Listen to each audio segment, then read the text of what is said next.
Good morning everybody. आज हम बात करने वाले हैं हमारे 5, 6, 7, 8 ये 4 कंसेप्ट पढ़ने वाले हैं। अगर आपने पुराने वीडियो नहीं देखे तो आप 2.1, 2.2 को ज़रूर देखिएगा, उसके बाद ही इसको देखिएगा। जैसे पहले 10वीं क्लास पढ़ी जाती है फिर 12वीं, उसी तरह से पहले 2.1 देखो, 2.2 देखो, तब इसको देखना, तब ये पूरा समझ में आएगा। So here we go with our video number 2.3। पिछले वीडियो में हमने 4 कंसेप्ट देखे थे। क्विक रिवीजन कराता हूँ। सबसे पहला था अकाउंटिंग पीरियड, जिसमें हम 1 साल का अकाउंट रखते हैं। मनी मेजरमेंट कंसेप्ट, जिसमें अगर पैसे की बात होती है तो ही रिकॉर्डिंग होती है, नहीं तो नहीं होती है। इकोनॉमिक कॉस्ट, हिस्टोरिकल, ये सारे कंसेप्ट हमने देखे थे। अकाउंटिंग पीरियड क्या होता है, मनी मेजरमेंट क्या होता है, फाइनेंशियल क्या होता है। आज हम 5th कंसेप्ट को पढ़ने वाले हैं, जिसका टाइटल है कॉस्ट कंसेप्ट। 5, 6, 7, 8 4 कंसेप्ट पढ़ाऊंगा इस वीडियो में। पूरा देखना, टारगेट लेके पढ़ाता हूं। जब पढ़ाता हूं पूरा टारगेट सेट करता हूं, तब पूरा कंप्लीट करके देता हूं। तो आज टारगेट लेके बैठा हूं, 4 कंसेप्ट सिखा के जाऊंगा। इस वीडियो के बाद आपको चारों कंसेप्ट समझ में आएंगे। पहला कंसेप्ट यहां पे कॉस्ट कंसेप्ट। अब ये कॉस्ट कंसेप्ट क्या होता है, मेरी बात सुनो, सब बच्चे मेरी बात सुनो। ये कॉस्ट कंसेप्ट अगर आपको दिखे, घबराना बिल्कुल मत, मैं बता रहा हूं वैसा करना। ये बताओ, तुमसे अगर कोई पूछता है बताओ तुमने गाड़ी कितने में खरीदी, तो तुम उसको आज की कीमत बताते हो कि जिस कीमत पे तुमने खरीदा वो वाली कीमत बताते हो? बोलो बोलो, जिस कीमत में खरीदा वही कीमत बताते हो कि नहीं बताते हो? यही कंसेप्ट को कॉस्ट कंसेप्ट बोलते हैं। समझ में नहीं आया होगा तो यहां पे पढ़ो।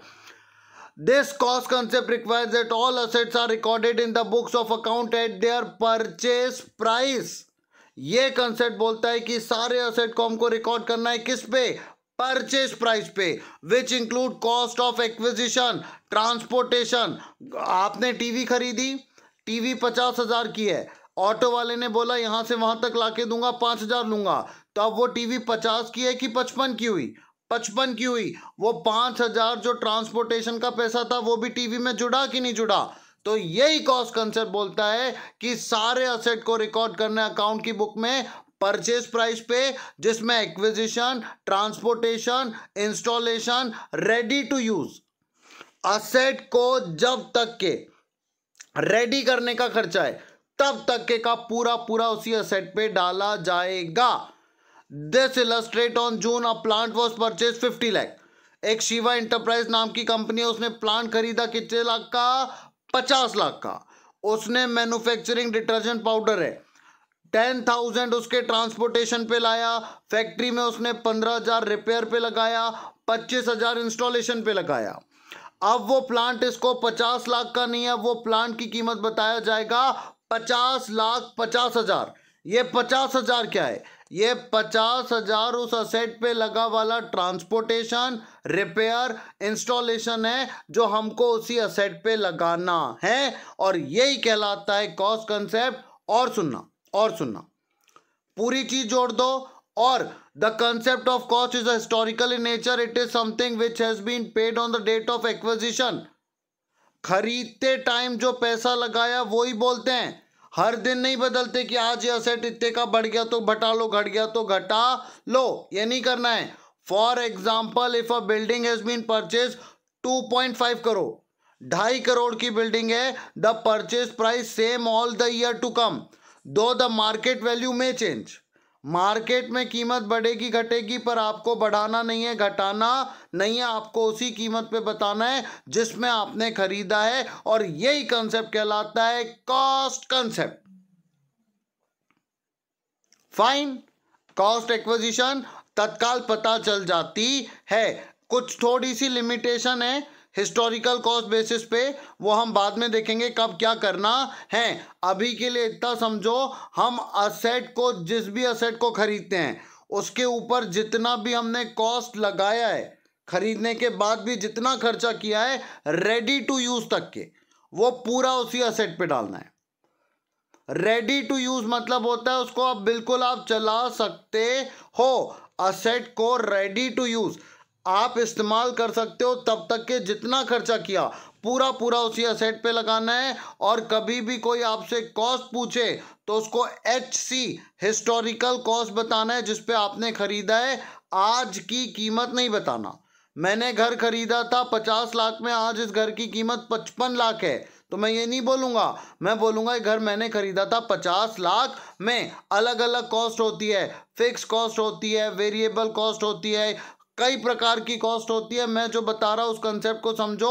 कॉस्ट प्रिंसिपल नहीं आया हो तो इधर देख लो। बात इतनी सी है, असेट को जब तक तैयार करने का खर्चा है वो पूरा उसी असेट पे डालना है, पहली बात। दूसरी बात, कोई पूछे तो जिस कीमत पे खरीदा वो बताना है, जिसको हिस्टोरिकल बोलते हैं। आज की मार्केट की कीमत नहीं बताना है तो इतना सही। अब देखो, when a business acquire asset the value of asset is recorded in the business financial report. Initial value, जब बिजनेसमैन कोई असेट खरीदता है तो उसकी कौन सी वैल्यू रखता है? इनिशियल वैल्यू रखता है, और इसी को बोलते हैं cost principle. Tangible asset without reflecting the market value, market की कीमत नहीं बताता है, खरीदी वाली कीमत बताता है, और इसी कंसेप्ट का नाम है कॉस्ट कंसेप्ट।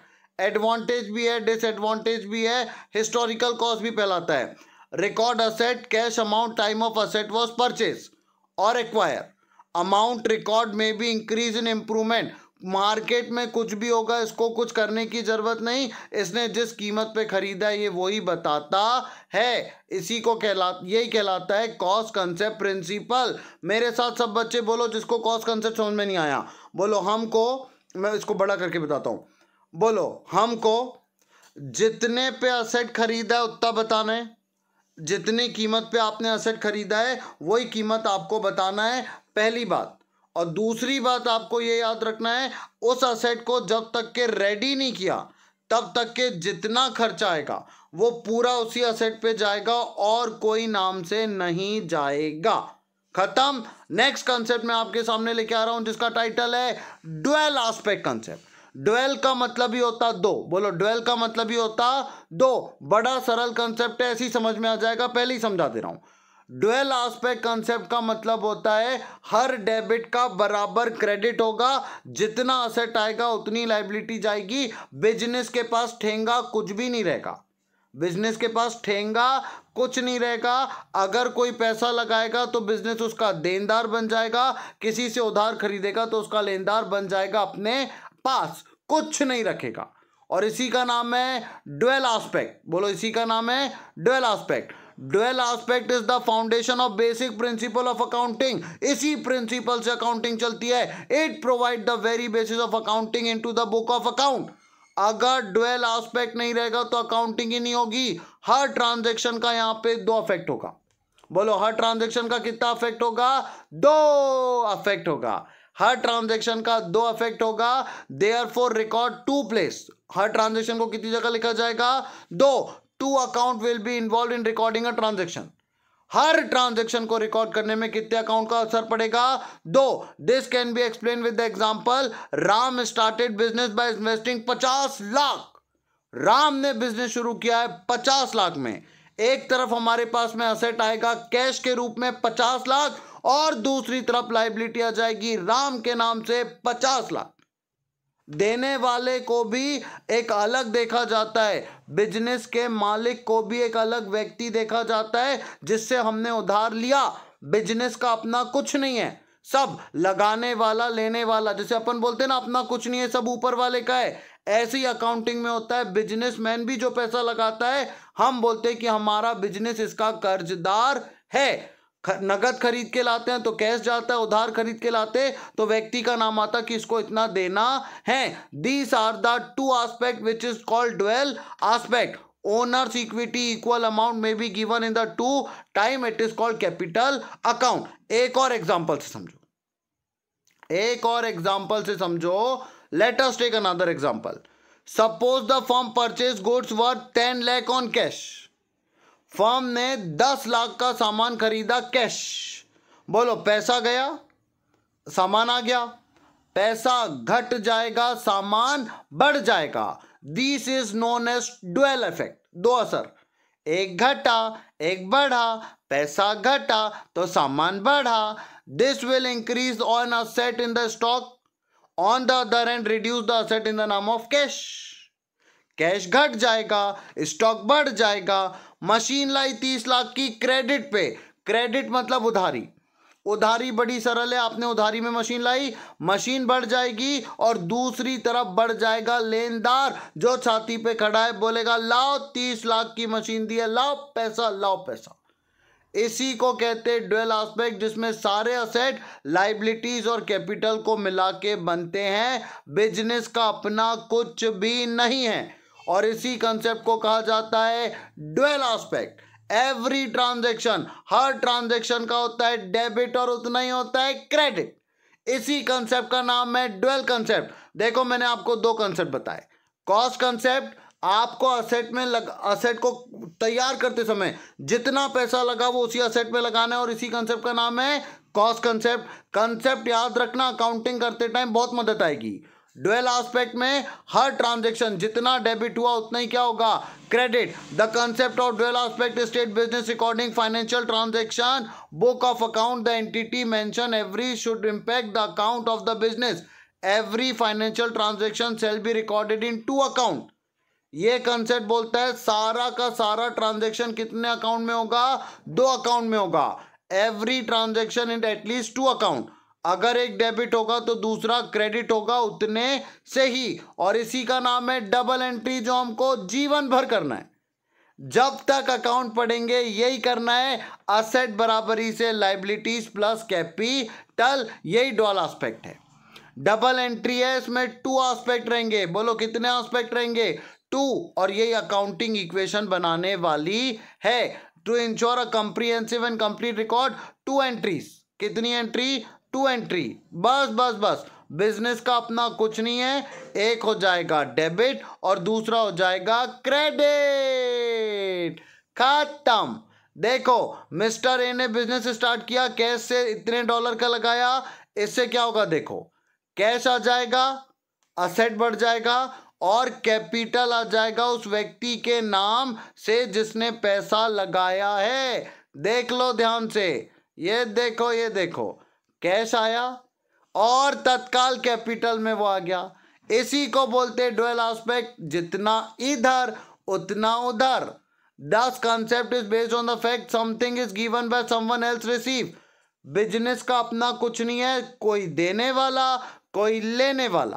हर ट्रांजैक्शन के कितने साइड, 2 साइड, और इसी को बोलते हैं ड्यूअल एस्पेक्ट. लिखना कैसे है, see if you get the question what is dual aspect, then you have to write down dual aspect is the most important concept of accounting.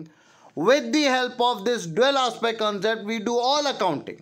Every transaction has 2 effect. If one is debited, another one is credited. This is called dual aspect concept.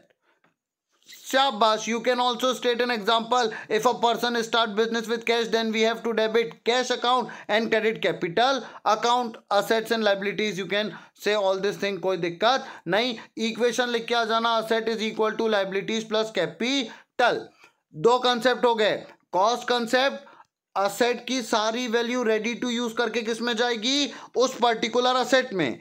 पहला concept. दूसरा concept, आपको जब भी कोई cost पूछे तो कौन सी बताना है, मार्केट की नहीं बताना है, एक्विजिशन की बताना है, जिस कीमत पे आपने खरीदा था. यही कंसेप्ट था हमारा शानदार कॉस्ट कंसेप्ट. फिर हमने देखा ड्यूअल एस्पेक्ट कंसेप्ट, जिसमें हर ट्रांजैक्शन के कितने अकाउंट है, हर अकाउंट के, हर ट्रांजैक्शन के कितने अकाउंट में जाना है, 2. Every transaction is suppose to go into 2 accounts. If one is debited then by default another one is credited. और ये डेबिट और क्रेडिट दोनों बराबर अमाउंट का होगा. हाँ होगा. अगला कंसेप्ट रेवेन्यू रिकॉग्नाइजेशन. रेवेन्यू का मतलब होता है पैसा. पैसा एक्यूरल बेसिस पे रिकॉग्नाइज किया जाता है. अभी एक्यूरल क्या होता है मैं समझाता हूं. एक्यूरल का मतलब होता है अभी मिला नहीं, पर अधिकार है, पक्का मिलेगा. आप मेरे को फीस अभी दिए नहीं हो, पर आप में से 2 महीने पढ़ लियो, तो मैं ये नहीं बोलूंगा कि ये बच्चे से मेरे को कुछ नहीं लेना है. मैं बोलूँगा इसने दिया नहीं है पर इससे मेरे को 1000 रुपये लेना है और मेरी किताब में मैं 1000 रुपये शो कर दूंगा, भले ही मिला नहीं। उसी को बोलते रेवेन्यू रिकॉग्नाइजेशन कंसेप्ट। मिलेगा तब तो कैश मानेंगे, नहीं मिला तब एक्यूरल माना जाता है। The concept of revenue recognition, revenue for a business should be included in the accounting record only when it is realized. अब सुनना, 2 question. First, revenue and the other when revenue is realized. बच्चा जैसी coaching आया वैसी मैं मान लूं कि मेरे को 1000 रुपये मिलेंगे, कि जब वो पढ़ ले तब मानूं? ये क्वेश्चन है। तो रेवेन्यूज ग्रॉस इनफ्लो, रेवेन्यू तो पूरा पैसा है। Sale of good service enterprise use other enterprise resource yielding interest, royalty dividend ये सब मिलता है, इंटरेस्ट मिलता है, ये सब मिलता है। तो ये बताओ क्रेडिट सेल को रेवेन्यू माने कि नहीं माने? उधारी में बेचा है पर पैसा तो मिलेगा कि नहीं मिलेगा? तो इसको जिस दिन बेचा उस दिन रिकॉग्नाइज करें कि जिस दिन पैसा आएगा उस दिन रिकॉग्नाइज करें?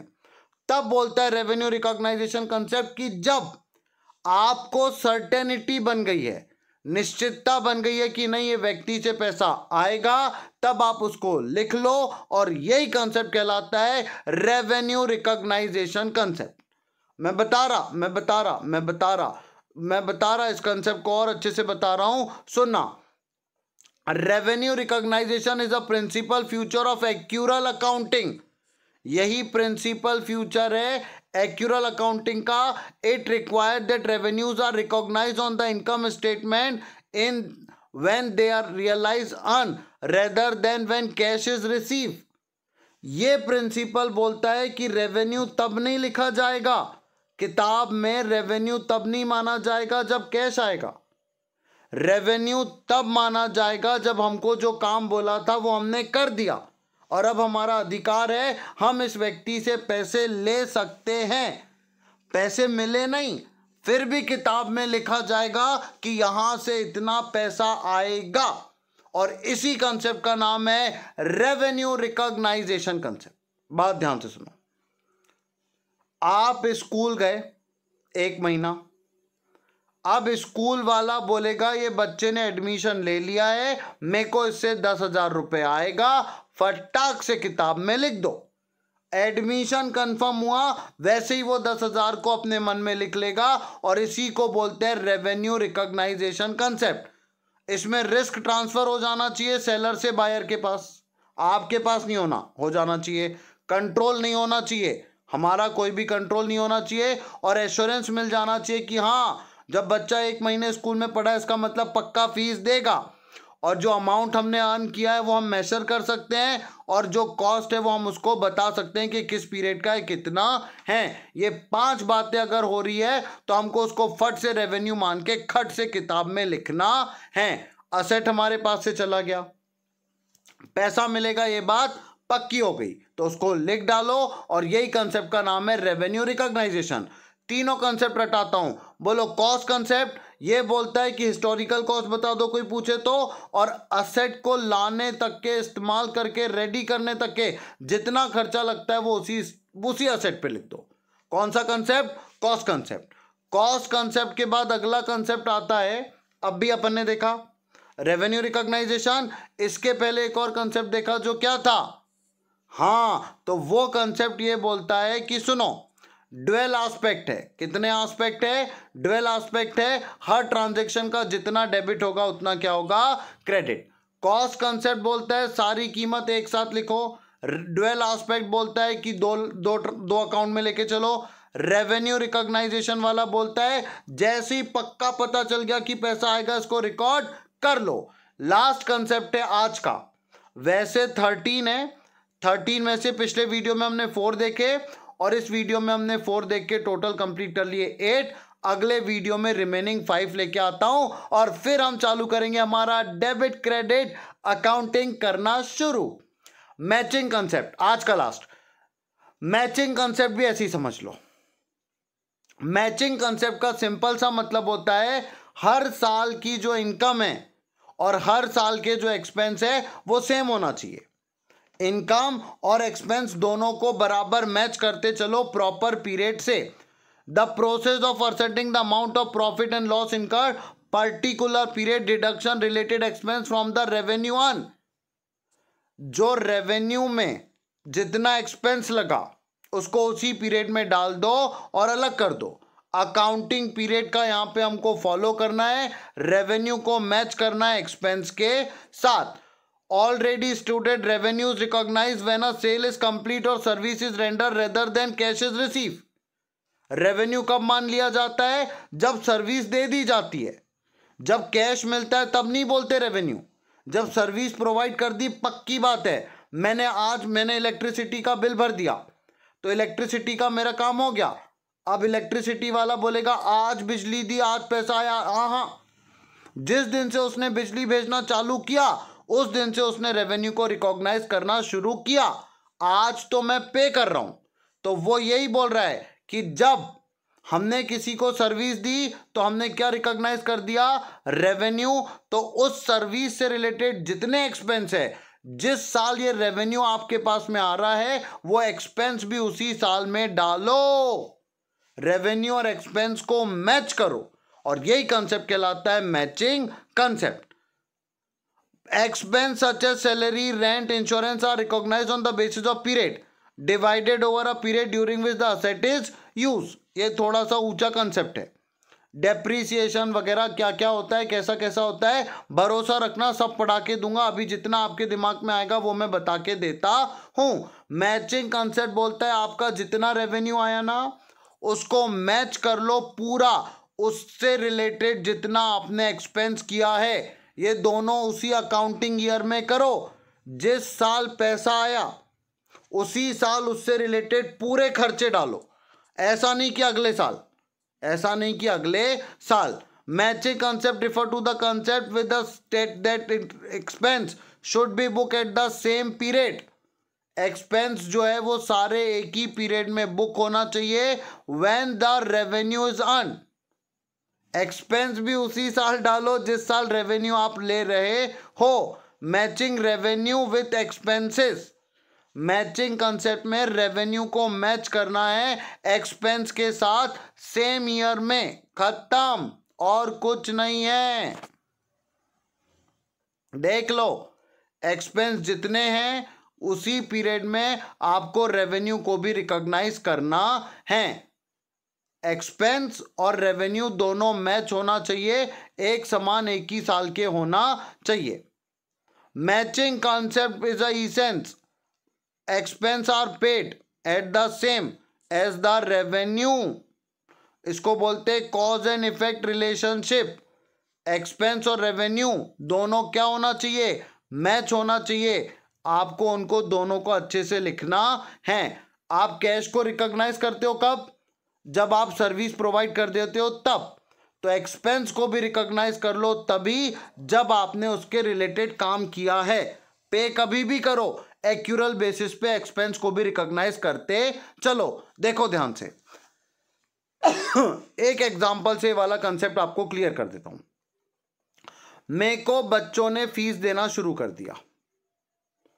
1 तारीख को मेरे को पूरी फीस आ गई, पूरे बच्चों की पूरी फीस आ गई मेरे को। कब? 1 तारीख को। मैंने 1 तारीख को पूरी फीस ले ली। अब मैंने 30 तारीख को दिया किराया। तो ये किराया जो है ना, मैंने जिस टाइम फीस ली उस टाइम का है कि नहीं है? फीस कब मिल रही? 1 अक्टूबर को। और किराया कब दिया मैंने? 30 सितंबर को। तो ये किराए का एक्सपेंस इस महीने की फीस में मिलना चाहिए कि नहीं मिलना चाहिए? इसी को बोलते हैं मैचिंग कंसेप्ट, कि जिस चीज को कमाने के लिए आपने खर्चा किया वो दोनों उसी सेम समय पे डाल दो। अगर आप कैश को रिकॉग्नाइज कर रहे हो जब आपने सर्विस दी, तो आप एक्सपेंस को भी रिकॉग्नाइज करो जब आपने कंज्यूम किया, ना कि तब जब आपने पे किया। अगर मेरे को सब बच्चे 1 मार्च को फीस लाका देता है, 10,000 रुपये एक बच्चा देता है, तो मैं ये नहीं बोलूँगा कि ये मार्च के महीने की है। मैं इसको हर महीने बराबर डालूंगा और हर महीने के किराए के साथ मैं इसको बताते चलूँगा।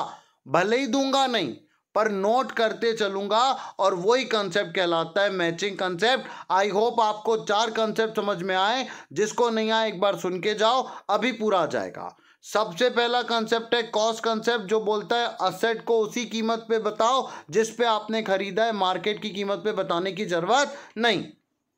दूसरा कंसेप्ट बोलता है ड्यूअल एस्पेक्ट, हर ट्रांजैक्शन का जितना डेबिट है उतना ही क्या मार दो, क्रेडिट। तीसरा कंसेप्ट बोलता है रेवेन्यू रिकॉग्नाइजेशन कंसेप्ट, रेवेन्यू को तब रिकॉग्नाइज करो जब आपने काम कर दिया, ना कि तब रिकॉग्नाइज करना जब आपको कैश मिलेगा। और यही कंसेप्ट आगे बन जाता है मैचिंग कंसेप्ट, जो बोलता है रेवेन्यू और एक्सपेंस दोनों मैच करना चाहिए। जिस साल पैसा आया उसी साल आपको जैसा जैसा पैसे को लिखते जा रहे हो ना, ऐसे ऐसे खर्चे को भी एक्यूरल बेसिस पे, भले ही नहीं दिया पर जब उनका अधिकार बन गया कि उनको देना पड़ेगा, लिखते चलो। यहां पर हमारे 8 कंसेप्ट खत्म होते हैं, 5 कंसेप्ट बचे हैं। ये 5 कंसेप्ट जैसे ही खत्म होंगे कल, इसके बाद मैं सीधे आपको journal, cash book, ledger, bank reconciliation, ये सारी किताब बना के दूंगा। 11th में कुछ भी ज्यादा टेंशन वाली बात नहीं है, पूरा पढ़ा के दूंगा। और 12th में भी कुछ नहीं है, बस पार्टनरशिप है, वो भी पढ़ा के दूंगा। जल्दी जल्दी पढ़ते चलना। अब अपन यहाँ पे क्वेश्चंस लाना शुरू कर रहे हैं। आई एम वेरी ग्रेटफुल, आप लोग इतना सपोर्ट कर रहे हो, थैंक यू सो मच।